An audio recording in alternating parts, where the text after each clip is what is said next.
All right, I am super excited because this is a topic that I love, and I've also learned how important it is because of past scar tissue, learning the hard way, but then also finding ways to make sure that this is now baked into everything I do as a product marketer.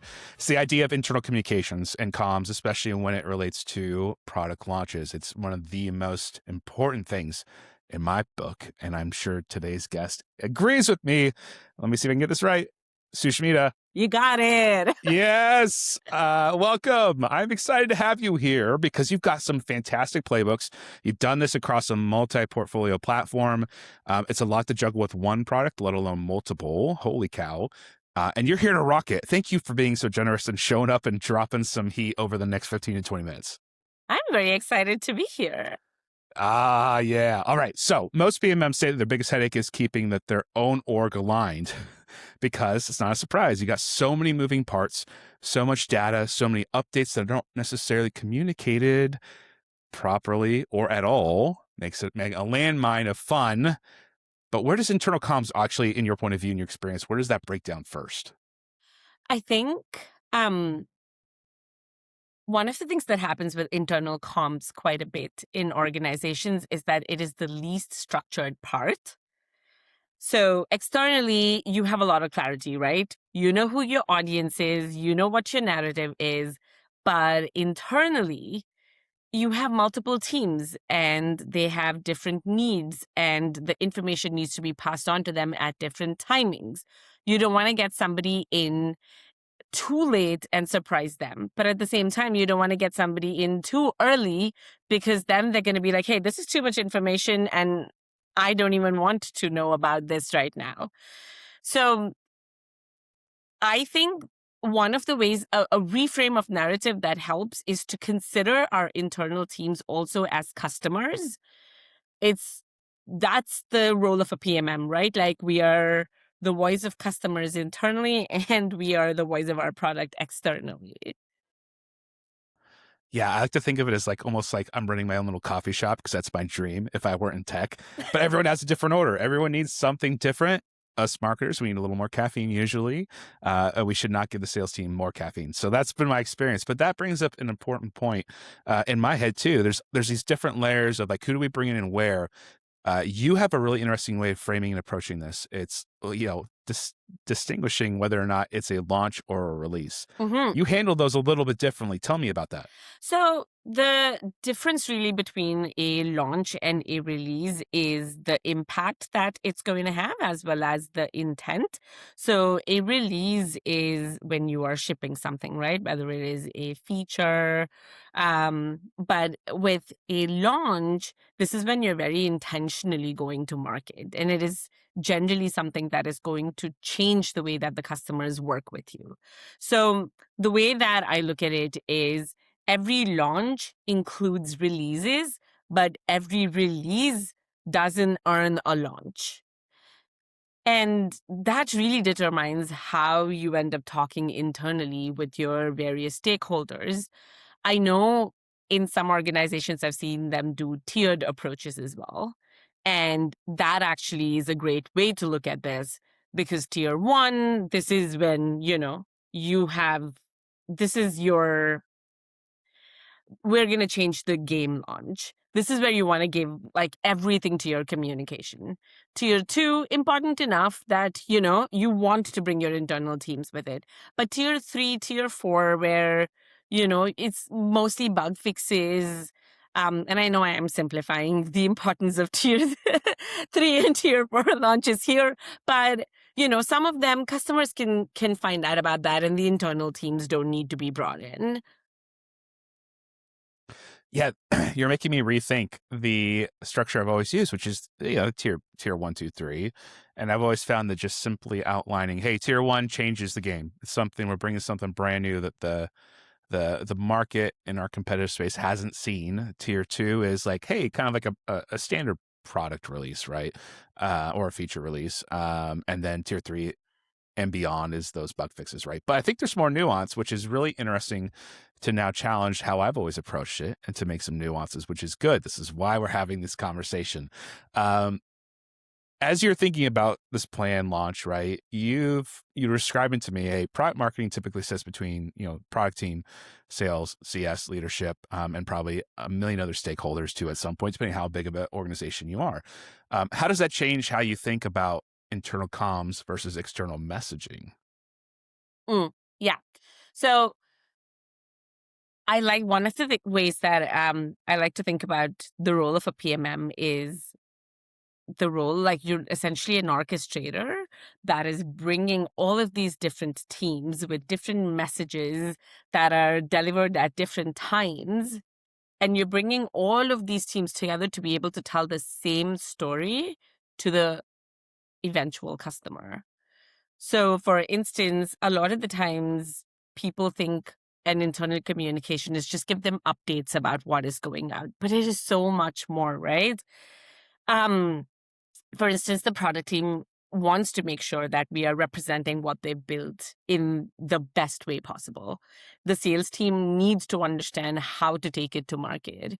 The customer success team wants to understand what kind of an impact will customers see, what sorts of questions will they get afterwards. And at the end of the day, the leadership team in every organization, they care about the outcomes, right? And internal comms really is making sure we have that effective messaging for each of the teams. And like you said, these are just four of the multitude of teams that you have. And I think this is why also understanding like what your North Star of messaging is early. We've all seen organizations where there's a launch happening and product marketing's brought in a week before, but there is a case to be made for bringing them in as early as possible, because then you're able to curate those messages internally as well.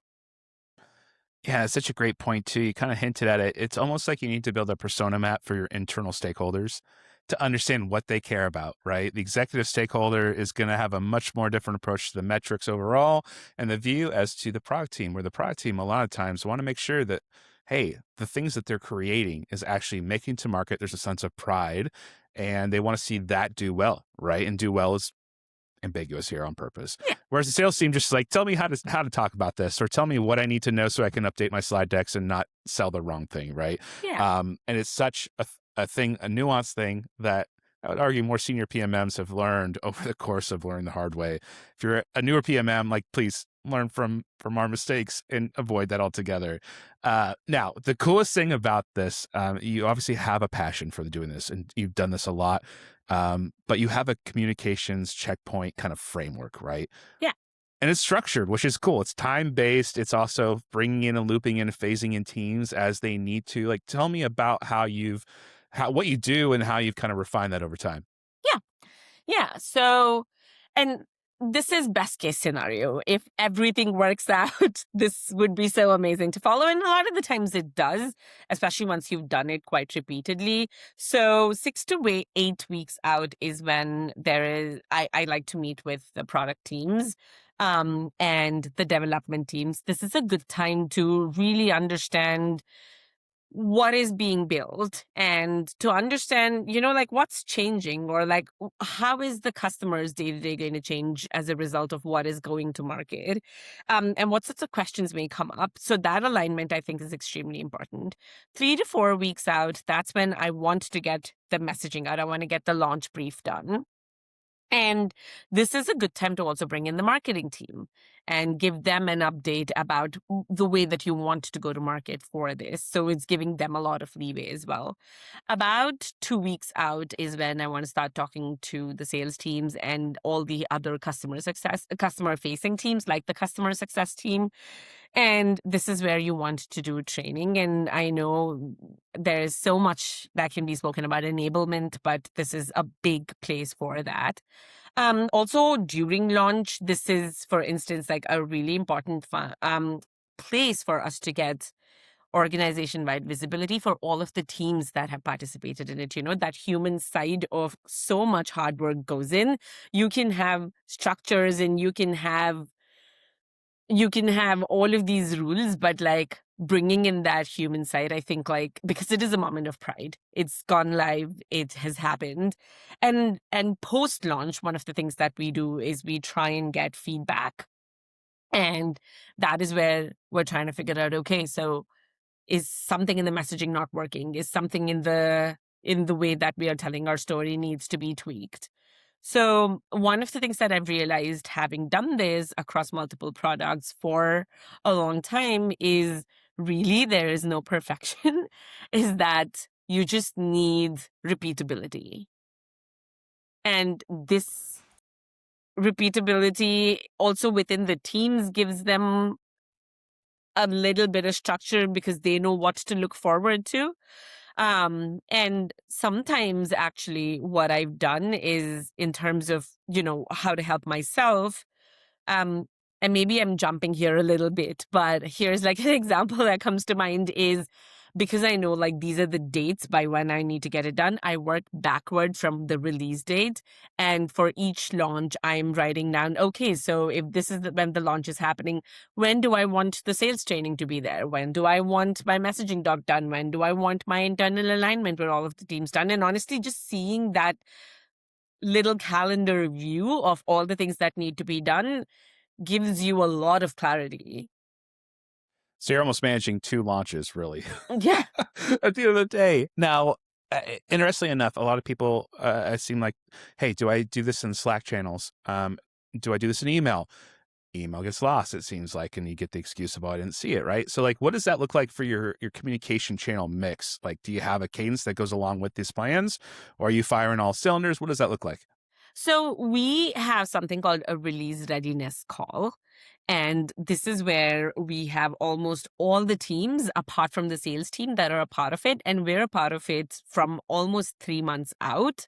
And actually, it's a great place because you're able to talk to development, you're able to talk to product, you're able to talk to customer success.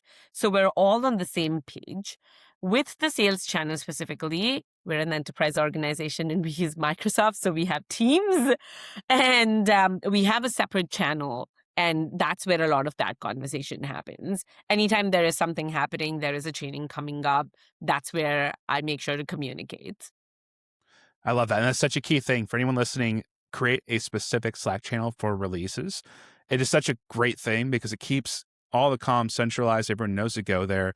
It's a running tab, but also there's no excuse to have not someone join in and get them to make sure that they're checking that out. I love that tip. Now, you have a very specific use case that, you've covered a lot of practical already. Anyone could take this and go do it tomorrow type of things, but you deal with multi-product portfolio, right? Which introduces a whole other chain of things you gotta worry about, especially with, I'm gonna assume, you have a limited amount of resources, whether that be supporting PMM count, budget, or everything in between, right?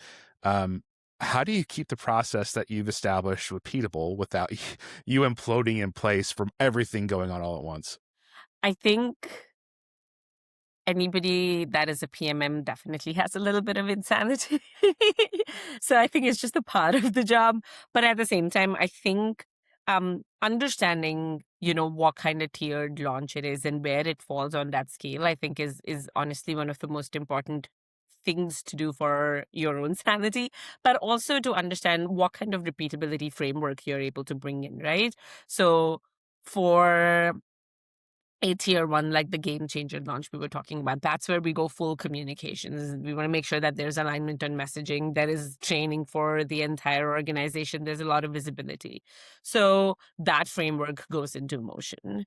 And that is one of the things that, especially with multiple products, we realize that, yes, every product is equally important, but at the same time, the type of launch that you are doing gives you the treatment for that release cycle or that launch cycle, that helps with managing the expectations and the stakeholder expectations.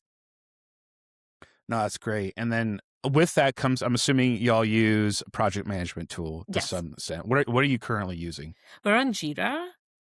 Okay, Jira. And then are you using any specific templates that you've created, or did you all make that and build that from scratch?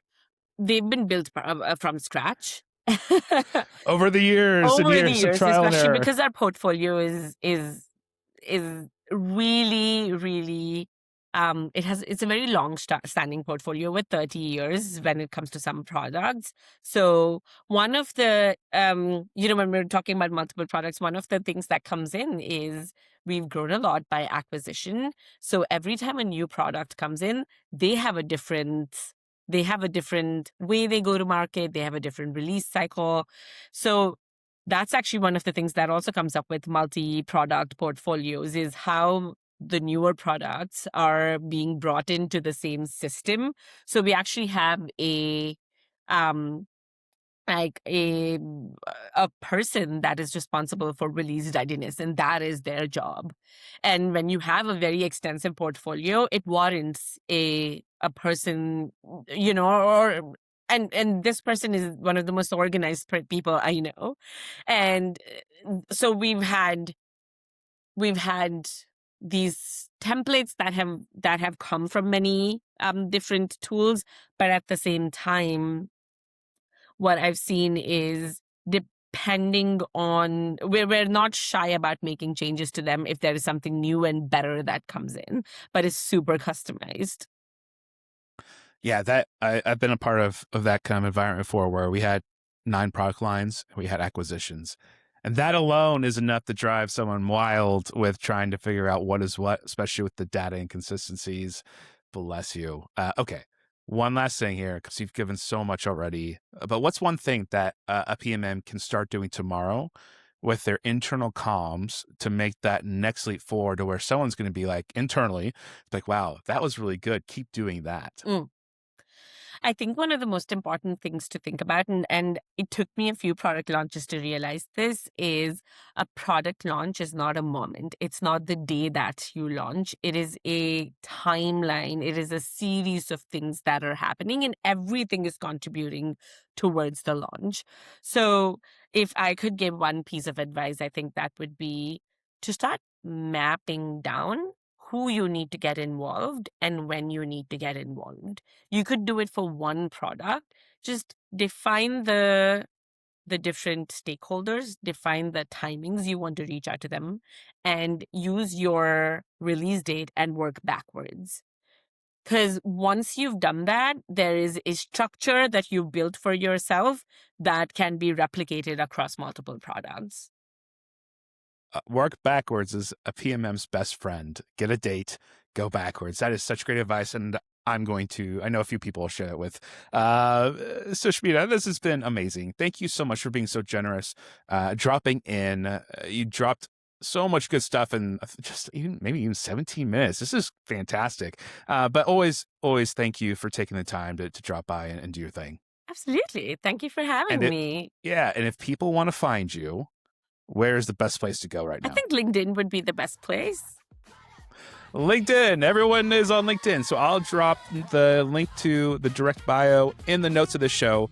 Otherwise, this has been another episode of Product Marketing for You. Thank you for joining. And if you're still listening to us, I can't say this officially, but feel free to go follow and give me a 5-star review. That'd be great. Otherwise, we'll see you next time.